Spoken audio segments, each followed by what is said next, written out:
Bum, bum. This is the movie channel. Does the review for MI8. What'd you think? What up, you guys? It's your boy Shawntel. I got my main And it's man with Jay. me, and we're doing a review for the phenomenal, the must-see Mission Impossible: Final Reckoning. What did you think about it, Jay? As far as the length of this movie, it could have been 20 minutes shorter. I agree. I I think totally agree. I think Fallout's still my favorite. I think this one. I'll be honest with you. I think I might rate Dead Reckoning Part 1 more over this. Okay. Why's that though? Because when Mission Impossible is at its strongest, it's when the whole team is together. Right. And 2/3 of this movie is just Ethan going from place to place. And I still feel like I thought the entity would have been more like fleshed out. Like, I mean, obviously it's AI, but it kind of just went the movie takes place 2 months after the last movie. But it feels like the entity just kind of like, how can we make this more threatening? Let's make him go from being a threatening, like in the background character that we don't really know what he's trying to do, to generic ass AI wants to kill everybody. And then the world being in such a panic. I agree. It felt like the entity was an invisible villain. I mean, technically it was an invisible villain, but like playing on that so much as it being AI and not having a physical villain to see and interact with is what got me. It's because even at some parts of the movie, it's like, oh no, you're just letting the entity, like manipulate you. But we didn't see the entity manipulate you. It's doing exposition to let the audience know that the entity has got in your head. And if it was a physical person, it would be a little bit different. Like even I don't know old buddy's name who Gabriel? wanted the entity, Gabriel. Like they even put him like on the back burner as a villain, to where, like I say, if it was a physical person, it would have made it better. But I love the movie. I stayed up during the entire time. I definitely feel how you feel. Like I was legit looking at my watch, like I got in here at like 7 o'clock, and it's like already like 10:30. Like, why are we still here in the theater? But the action sequences, the dialogue, some of the things I felt was kind of rushed, and it was like I said because movie, but overall, if this is the last final It reckoning, is. then proper send off. I dig it. I love almost everything about it except for the invisible villain, except for how they did Gabriel, and I love any stunt that Tom Cruise does. I'll be honest with you, I enjoyed Gabriel more in this than I did in the first part. Yeah, he was more of a villain in this movie than the first part, but he was still on the back burner compared to the AI. The other thing I don't like about this is that because there was so much time between Dead Reckoning and then this one coming out, instead of it being like the year that they were supposed to have them separate, I did not like the fact that they listened to the criticisms of people from the first part, because they had all this extra backup, like extra story. They were going to go into Ethan's backstory more with the woman that was killed and then Gabriel. And then they heard the backlash and cut all of that out from this, which was like, don't listen to us sometimes, just focus on making your story. Also, they shot this movie without a script. You need to have a script. And to piggyback off of that, the lady that Gabriel killed, I feel like it wasn't fleshed out enough. It was an afterthought. It was like, why even put, if you're not gonna go Marie. into it, right? If you're not gonna go into it, like why even put it in the film? Like, I would have rather had Gabriel. Like, I'll be honest with you. As crazy as this sounds, I would have rather had this movie be like Gabriel and the entity combined. Like he integrated with it, and then that makes him even more of a threat. You know what? I was gonna say that. Not necessarily. Well, in with the combined, I dig it. I felt like it would have been dope because at the beginning, Gabriel almost got like everything that he wanted. I felt like it would have been a whole lot more dope. Like if Gabriel and the entity, if he would have actually got the entity and he was the one that was deploying the nukes or trying to end whatever he was trying to end, and then Ethan would have had to stop, that would have been better. But for it to be like a minor villain and then the major villain, but the major villain is invisible. Like even the part, like I don't even know if I can say this, the sleight of hand thing, almost at the end, like even that part was like so low dramatic, but they built it up to be dramatic. It was like, well, it is because if they were just a millisecond off, their plan would have failed and the nukes would have been done. So they should have made it more, to me, they should have made it more dramatic than just. Also, this movie felt like, oh, okay, we got it. Yeah, no. See, all they would have done is made Gabriel the main villain of both of these movies, make him the ultimate threat, and also included the backstory of him and Ethan that would have made it feel all that more personal. His reckoning from all the way at the beginning, all the 30 years. By the way, speaking of like callbacks, the guy from the CIA office in the beginning, I didn't think he was going to be much of a player, but he was fantastic. I was so glad to see him back. Right. And I feel like the way they did the callbacks was done pretty good. They could have blew it, but they didn't. But again, I love this movie. I would definitely go and see this movie in the theater again before it leaves IMAX. You have 3 weeks to do so if you choose to accept. I hope it doesn't self-destruct afterwards. Yeah, that'd be pretty baller. Okay, I'm going to do a spoiler real quick because I really need to say this because it was insane for me. I'd read about the theories online for months when they first released the trailers for it, and I'm like, okay, people, they're probably just, doing callbacks to the old ones, kind of like build up this final movie.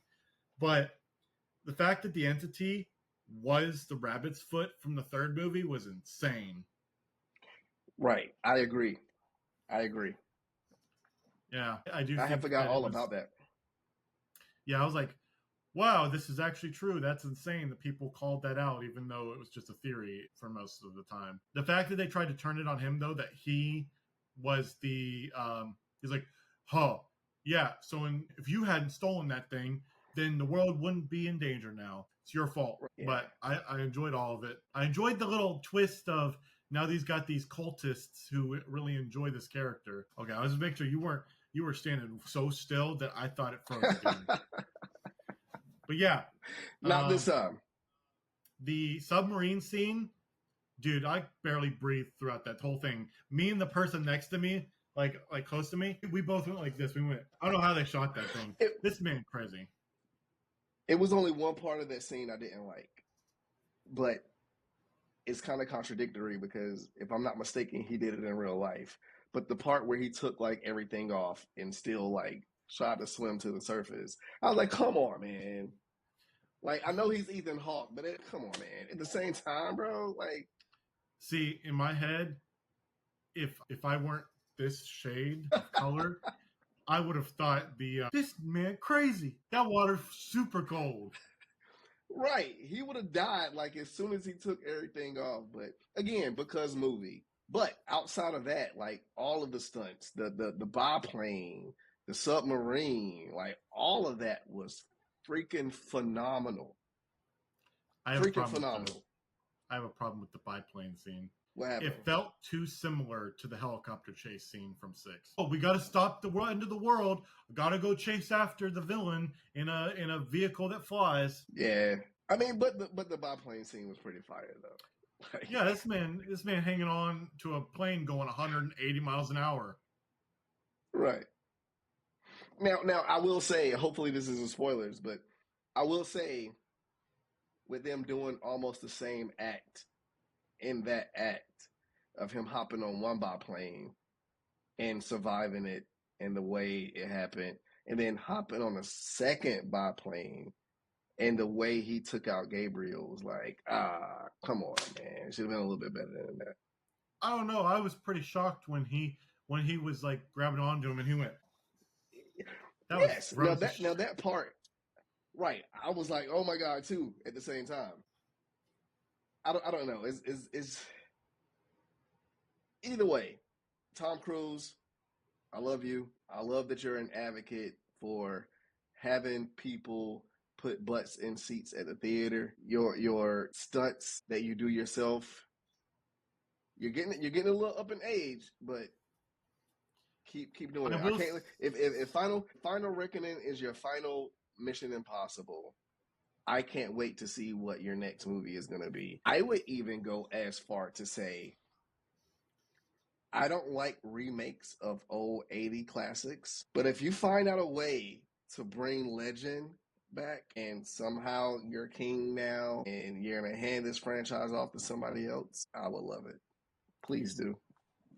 I will say the one kind of interesting part, if you go see Mission Possible again, if you go into it thinking this thought, I wonder if it would change for you, where it's kind of like a symbolism, like him trying to save Hollywood in a way of trying to defeat or keep AI from ever being used in Hollywood to keep the creatives alive. I never thought about it that way.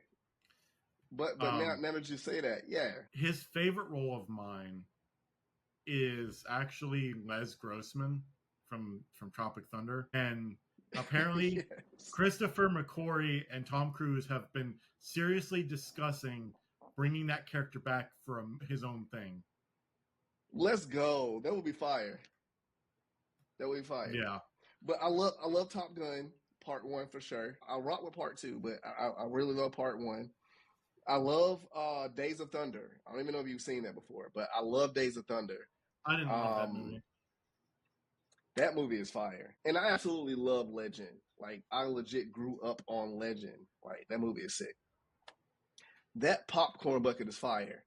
I almost asked you if you could sell me the keys. I know you was going to say no, but, like, I want to see if I can just, like, buy just the keys. Like, I just want to just sit the keys on my work desk. Yeah, now that I look at this, I didn't got this before context of the movie, but I guess that's supposed to be the submarine because of the latch and everything.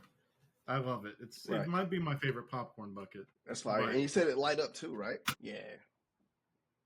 And you said the like keys were underwater. metal, like actual like metal, right? Yeah. I just want the keys. I want to buy the keys. If any of our fans out here, if you guys got these keys and you really don't want them, and you're not going to hit me in the head over for the price, please sell them to me. I just want the key. That's dope. Yeah, that's fire. And I know what it unlocked, but I love most of this movie. I was excited by it. I enjoyed it. Go see it in IMAX if you want to go see it in theaters.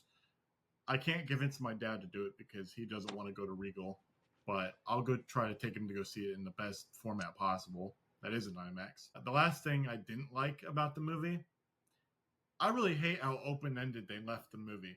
They've been confirming this for months that this was the final one. They could have been a lot more closed-cased on it. That being said, when I go see it a second time, I'm going to look for something very familiar because apparently a lot of people spotted it, that there is a woman that he walks away with at the end where you don't see their face that people swear is Ilsa. Oh, wow. I'm going to look for it. But that was the point that I was making. But that was the point I was making, is that, like, they're saying that this is the final one. But you know how Hollywood is. If this movie makes enough money, I'm pretty sure they're going to make another one.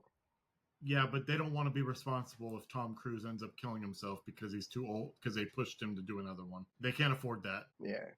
But I'll give this a 4.5 out of 5. This message will self-destruct. I will give this 4.5 out of 5. Enjoyability. Tom Cruise running. For sure. He runs a lot. Will you go back and see?